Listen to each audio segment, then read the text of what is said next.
Queridos, graça e paz, bom dia a todos, que Deus abençoe e nos conceda um dia na sua santa e gloriosa presença. Meus amados, eu gostaria de meditar com vocês um texto da Bíblia Sagrada, que se encontra no Evangelho segundo escreveu São Lucas, capítulo 18 e o verso também 18, que fala a respeito do jovem rico. Diz assim: e perguntou-lhe um certo príncipe, dizendo: bom mestre, que havei de fazer para herdar a vida eterna? Jesus lhe disse: por que me chamas bom? Ninguém há bom, senão que é Deus. Senão um que é Deus. Sabe os mandamentos? Não adulterarás, não matarás, não furtarás, não dirás falso testemunho, honra teu pai e a tua mãe? E ele disse: todas estas coisas tenho observado desde a minha mocidade. E quando Jesus ouviu isso, disse-lhes: ainda te falta uma coisa. Vende tudo quanto tens, reparta-os pelos pobres e terás um tesouro no céu. Depois vem e segue-me. Mas ouvindo ele isto, ficou muito triste, porque era muito rico. E vendo Jesus que ele ficara muito triste, disse: quão dificilmente entrarão no reino de Deus os que têm riquezas. Porque é mais fácil entrar um camelo pelo fundo de uma agulha do que entrar um rico no reino de Deus. E os que ouviram isto disseram logo: quem pode salvar-se? Mas ele respondeu: as coisas que são impossíveis aos homens são possíveis a Deus. E disse Pedro: eis que nós deixamos tudo e te seguimos. Mais uma vez Jesus responde, e ele lhe disse: na verdade vos digo que ninguém a que tenha deixado casa, ou pais, ou irmãos, ou mulher, ou filhos, pelo reino de Deus, e não receba, não haja de receber muito mais neste mundo e na eternidade vindoura a vida eterna. Louvado seja Deus. Amados, tem algo muito interessante aqui para nós meditarmos, estudarmos, concernente a esse texto que fala a respeito do jovem rico. Ele fez uma pergunta para Jesus, dizendo o que ele poderia fazer para salvar-se. Jesus perguntou para ele: você conhece os mandamentos? Ele disse: conheço tudo. Nosso Pai nos ensinou tudo. Eu e meus irmãos, nós conhecemos o Torá todinho, desde a nossa infância. Não matarás, não roubarás, não dirás falso testemunho, tudo isso nós conhecemos. Jesus ficou admirado com ele. Disse: muito bem, mas ainda te falta uma coisa. Ele pode falar que eu vou fazer agora mesmo. Só o senhor falar que agora mesmo vou fazer. Eu quero a vida eterna. Quero ser salvo. Só o senhor falar que eu vou fazer. Jesus falou: vende o que tu tens e me siga. A Bíblia diz que o semblante dele caiu, ele se entristeceu. E Jesus, como é onisciente, conhecedor de todas as coisas, percebeu, viu e disse: quão difícil entrará no reino de Deus os que têm riqueza. Não é a riqueza que impede as pessoas de entrar no reino de Deus, é o coração das pessoas na riqueza é que impede elas de entrar no reino de Deus. Ele podia continuar sendo rico,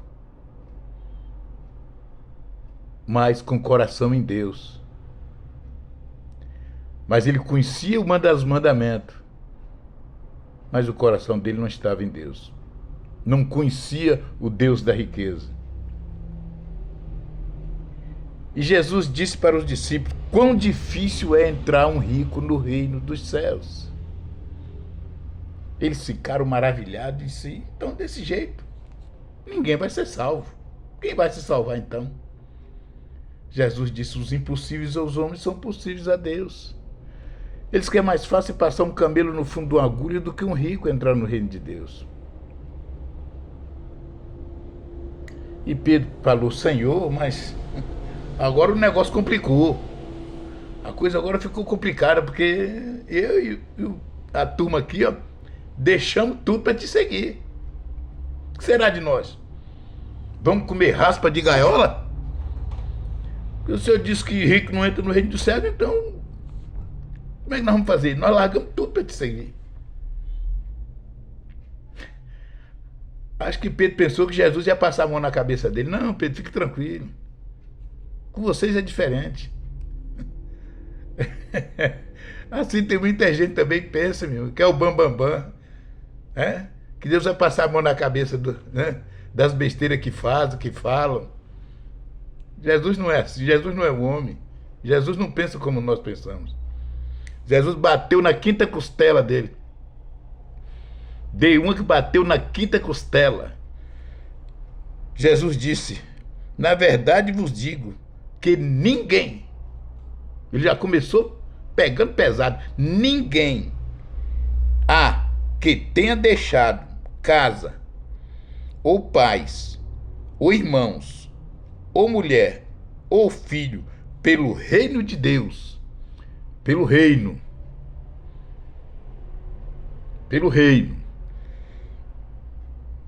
e não haja que receba muito mais neste mundo e na idade vindoura a vida eterna. Ou seja, Jesus está dizendo aqui que, olha o que ele disse, irmãos. Jesus citou aqui família, casa, pai, mães, irmão, mulher e filhos. Família. Depois de Jesus, são as coisas que nós mais amamos. É a nossa família. E Jesus disse: se você amar seu pai, sua mãe, sua família mais do que a mim, você não entra no meu reino. Você não é digno de mim. Meu reino não é para vocês. Se você amar eles mais do que a mim, não serve. Não entra no meu reino. Ele disse: se vocês perderem tudo isso por amor do reino, por amor de mim, por amor à minha palavra, eu vos garanto que vocês vão receber muito mais. O dobro, o triplo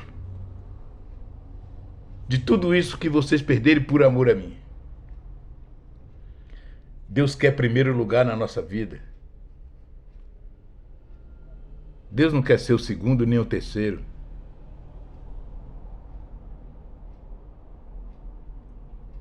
Ele falou de família. Coisa que nós temos apegado depois de Jesus é a família. Ele falou: se eu não for o primeiro, não serve. Principalmente para aqueles em quem Deus chama para liderar. Eu sempre costumo dizer que Deus, para salvação, Deus não faz acepção de pessoas, irmãos. Deus salva a todos. Todos quantos quiserem. É só receber Jesus Cristo, reconhecer os seus pecados e receber Jesus como Salvador, será salvo. Mas para estar diante do povo dele, Deus escolhe a dedo. A Bíblia diz que muitos são chamados, mas poucos escolhidos, porque são poucos que passam na prova. Deus chama muitos, mas são poucos que são aprovados. Tem muita gente aí na frente da obra de Deus, mas eles foram rejeitados por Deus na prova. Não passou no teste, não passou na prova. Mas estão aí. Mais cedo ou mais tarde eles vão dar conta do que estão fazendo a Deus. Porque o que mais se vê hoje, principalmente nos dias de hoje, são escândalos. E não é do povo, é da liderança, de pastores, de obreiros. Escândalos e mais escândalos. Porque são pessoas que Deus chamou, mas na hora da prova, eles foram reprovados. Porque o amor deles era um amor interesseiro. O interesse deles na obra tinha algo por trás. Você quer ver o que é o amor concentrado em Deus e que Deus aprova no final? A Bíblia diz que Deus deu um sonho a José, um plano, uma promessa para José, que ainda estava em sonho. Ele sonhou. Ele teve 2 sonhos. Ele estava no mato, no campo, e um feixe dele se levantou e outros feixes se curvaram diante do feixe dele. Ele chegou dentro de casa e falou, os irmãos se levantaram, fizeram aquele arruaça todo. Passou alguns dias, Deus deu-lhe outro sonho. Que o sol e a lua se curvavam diante dele.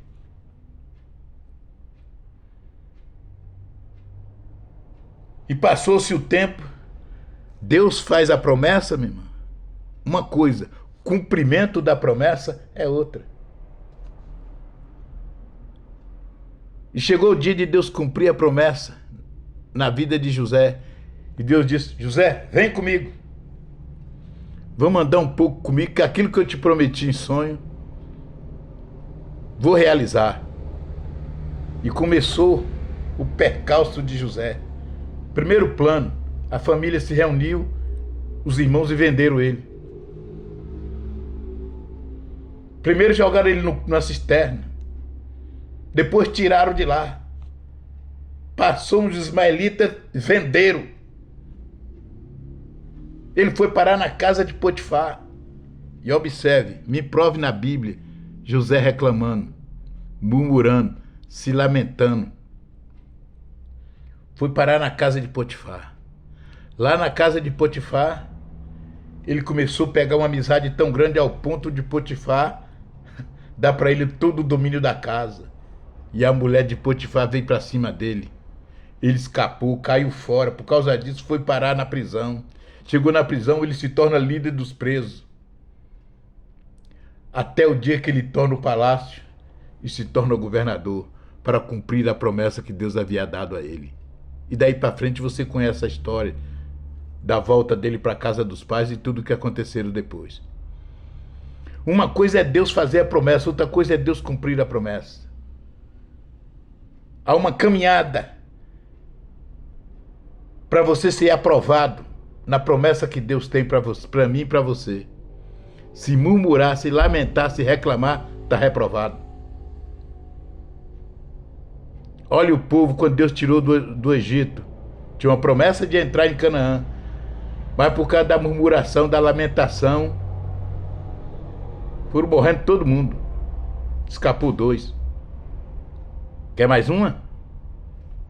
Abraão.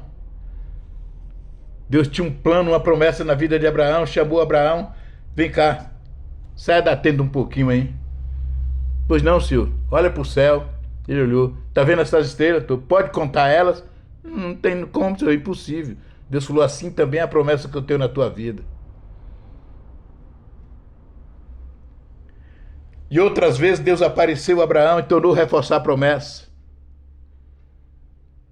E dessa vez prometeu um filho, já na sua velhice, tanto ele como a esposa.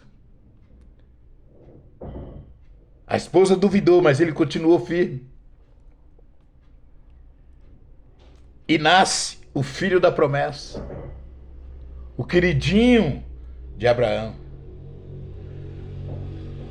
Aí Deus diz, agora é a hora de eu cumprir o que eu te falei lá atrás, Abraão. Lembra que eu te chamei lá fora e mandei tu olhar para os céus? Que eu te daria uma promessa? Pois é, está na hora de cumprir. E como? Mata teu filho e me dá ele em sacrifício. Hã? Me mostre na Bíblia Abraão murmurando, reclamando, se lamentando, contando para um, para outro. Isso não pode, como é que pode um negócio desse? Isso não é coisa de Deus. Não, Deus não faz isso. Deus não faz... Não. Numa boa, tranquilo. Ele conhecia o Deus que ele servia. E ele cumpriu toda aquela trajetória até o monte. Preparou todo o cenário. Na hora que ele vai imolar o seu filho, que ele levanta o cutelo, o anjo bradou e diz: para, você passou na prova. Você acabou de ser aprovado. Uma coisa é Deus fazer a promessa e outra coisa é Deus cumprir a promessa. Tem muita gente reprovado porque ele põe Deus em segundo plano. A intenção do coração dele é outra. Jesus, eu te amo, Jesus, eu te adoro, tu é tudo na minha vida, tu é tudo na minha vida, mas o coração dele fala outra coisa. Lembra de quando o diabo pegou Jesus lá no deserto e levou para o monte alto e disse: tudo isso eu te dou, se prostrados me adorares. E Jesus o repreendeu: sai daqui, Satanás, só a Deus adorarás e só a ele darás culto. Tem muita gente, e não é pouco não, pregadores e cantores, que está aceitando essa sugestão que o diabo propôs a Jesus lá no deserto. Tem muita gente, tanto cantores como pregadores e membros, aceitando essa sugestão, porque ele continua fazendo do mesmo jeito, fazendo essas propostas. E as pessoas estão aceitando a glória do mundo, as riquezas do mundo. Jesus enrique, Jesus tem dinheiro, tem, porque ele é dono do ouro e da prata. Ele dá dinheiro para você, te abençoa financeiramente, te abençoa em todas as áreas da nossa vida. Mas ele diz primeiro: tem que renunciar. Eu tenho que ser o centro. Eu tenho que ser o primeiro. Se seu pai, sua mãe, seu filho estiver na minha frente, não serve para mim.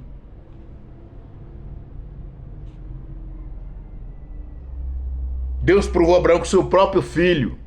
Mata ele e dá para mim em sacrifício. Vou ver se você me ama de fato e de verdade. Vou ver se você é digno da promessa que eu te fiz. Tem muita gente brincando com o evangelho, achando que o evangelho é berganha. Entra no evangelho para se enriquecer. Quem promete isso é o diabo. Quem está te prometendo riqueza aí, mundo falso, para desviar você do plano de Deus, para desviar você da eternidade, é o diabo. Jesus é dono de tudo, ele pode dar, mas ele diz: primeiro você tem que renunciar a este mundo e os seus desejos e as suas vontades. Eu tenho que comandar a sua vida. Foi eu que fui lá no Calvário, morri, paguei o preço e comprei você com meu sangue. Sou seu dono. Ou você se sujeita à minha vontade, ou então tá fora. Esse negócio de Jesus e mais alguma coisa, esse negócio de Jesus e mais as glórias do mundo, esse negócio de Jesus e mais as riquezas, esse negócio de Jesus e mais os holofotes, a gente vê por aí.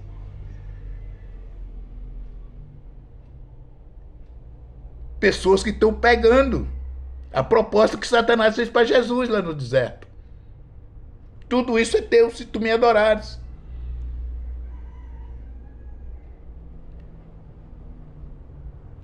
As pessoas estão entrando no evangelho para enriquecer. As pessoas começam até com Jesus, mas quando a proposta vem do outro, ele abraça. As pessoas estão alucinadas pelo poder, pela fama, pela riqueza. Foi por isso que Lúcifer caiu. Tinha de tudo, abaixo de Deus ele era o cara.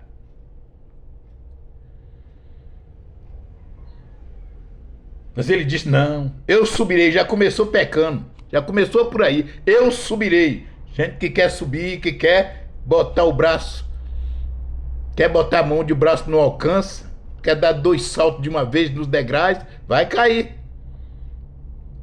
Eu subirei acima do trono de Deus. Deus falou: aqui não. Aqui não. Aqui só eu governo. Eu não tenho um concorrente aqui, não tenho um concorrente. E jogou ele de cima embaixo.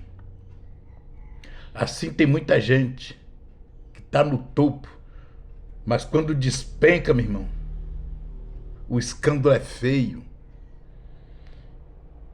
E Jesus disse, é inevitável que venha escândalo. Mas ele diz, ai do qual por aonde esses escândalos vierem. E tem muita gente que tem conta a acertar com Deus por causa de escândalo. E não é pouca, não. Tem muita gente que tem conta a acertar com Deus por causa dos escândalos que estão surgindo. Porque recebe essas propostas, recebe essas oferendas do diabo. Porque o amor deles tem segundas intenções. Ou Deus é o centro da nossa vida ou não é, irmão. Ou ele está no controle da nossa vida ou não está. Ou você se sujeita somente a Deus ou então não tem conversa com ele. E pode ter certeza, quando Deus te chama, te faz uma promessa, antes da promessa tem a prova. Das duas, uma. Ou você é aprovado ou vai ser reprovado. Mas que vai ter a prova, vai. Que vai ter a prova, vai. O apóstolo Paulo diz que há uma luta entre dentro de nós da carne e o espírito. Isso aqui, você não pode expulsar a carne. Agora, o problema é qual você está alimentando mais. Esse que você está alimentando mais é que vai pesar mais na balança na hora de você decidir. Quem você está alimentando mais? Sua carne ou seu espírito? Em quem você está focando mais? Em quem você está dando ênfase? A carne ou o espírito? A Deus ou ao mundo? Ou os seus desejos, as suas vontades? Na hora da decisão, quem estiver pesando na balança é que vai contar. É por isso que muita gente toma decisões erradas. Toma decisões segundo os seus olhos, segundo as suas vontades, segundo os desejos da carne. Porque a carne foi ele alimentou a carne a vida inteira. Na hora da decisão, ela está pesando mais.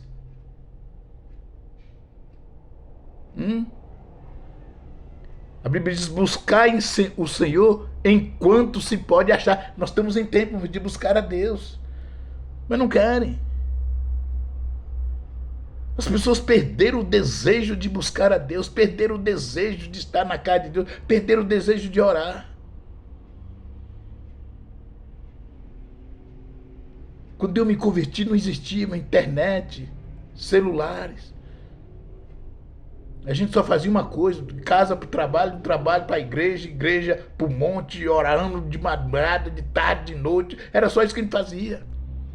Era aquele desejo, aquela sede, aquela fome de Deus extraordinária. Mas depois da internet para cá, e dos celulares, tirou o desejo do coração das pessoas de buscar a Deus.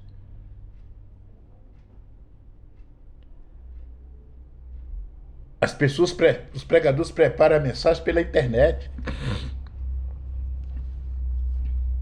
Prepara as mensagens pela internet. Não tem mais tempo de orar, de buscar a Deus, pedir a Deus. O que o Senhor quer falar com a sua igreja hoje, Pai? Qual é a palavra que o Senhor tem para o teu povo?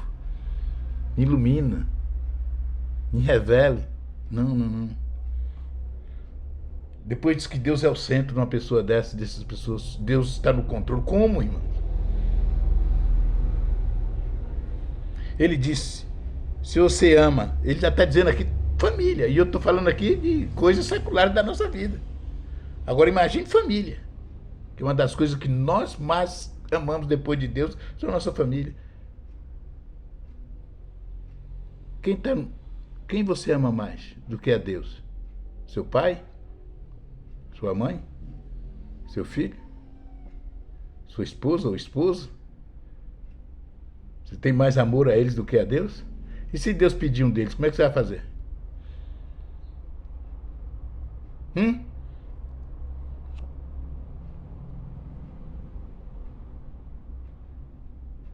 Se Deus pedir um deles. Se Deus pedir você um filho como pediu Abraão. Se Deus pedir você o seu emprego, que você ganha muito bem, um excelente salário, se Deus falou, deixa ele e vem que eu vou te sustentar. É o que eu vou dizer aqui. É Deus sustentar. Não é você fazer por onde e dizer que é Deus que está sustentando, não. Que a maioria hoje faz assim. Ele diz que deixou o emprego, deixou tudo e agora sai cobrando 20, 30 mil para cantar, para louvar, para pregar e depois diz que é Deus. Não, não, não, não, não, não, não, não. Isso aí é você que está fazendo. É você que está dando preço naquilo que você vai fazer. Não é seu. A palavra não é sua. A oração não é sua. A unção não é sua. O Espírito não é seu. A palavra não é sua. Como é que você cobra por aquilo que não é seu? Agora, quando Deus diz que vai te sustentar, Ele vai prover. Ele é que vai prover. Esse negócio das pessoas dizer que está fazendo isso aí, dizer que é Deus que está provendo, está vivendo porque Deus está sustentando. Não, não, não, não, não, não. Me mostre na Bíblia Deus fazendo isso com alguém. Na igreja primitiva, onde tudo começou quando Jesus foi assunto aos céus. Me mostra o discípulo fazendo isso. E olha como eles morreram.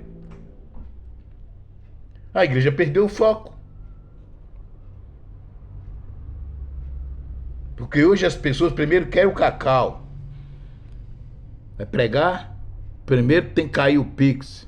Tem que entrar na conta primeiro. Pelo menos parte do pagamento. Senão o cabra não vai. E eu sei o que eu estou falando. Estou falando com conhecimento de causa. Eu sei o que eu estou dizendo. Renúncia. Renúncia. Renunciar a tudo. Meu próprio eu, minha própria vontade. Deus tem que ser o centro. Deus tem que estar no controle. E Ele faz do jeito que Ele quer. Se Ele quiser te enriquecer, Ele enriquece. O que Ele está dizendo aqui, que não receba no presente muitas vezes mais. Deus pode abençoar muitíssimo em todas as áreas da nossa vida. Mas quando nós dizemos o que Ele está pedindo, renúncia. Renunciarmos tudo por amor a Ele. Esse é o Evangelho da Bíblia, esse é o Evangelho de Cristo. Esse é o Evangelho do nosso Senhor e Salvador Jesus Cristo. Que Deus em Cristo vos abençoe. Que Deus em Cristo faça resplandecer o seu rosto sobre ti e te dê a paz. Amém? Deus abençoe a todos.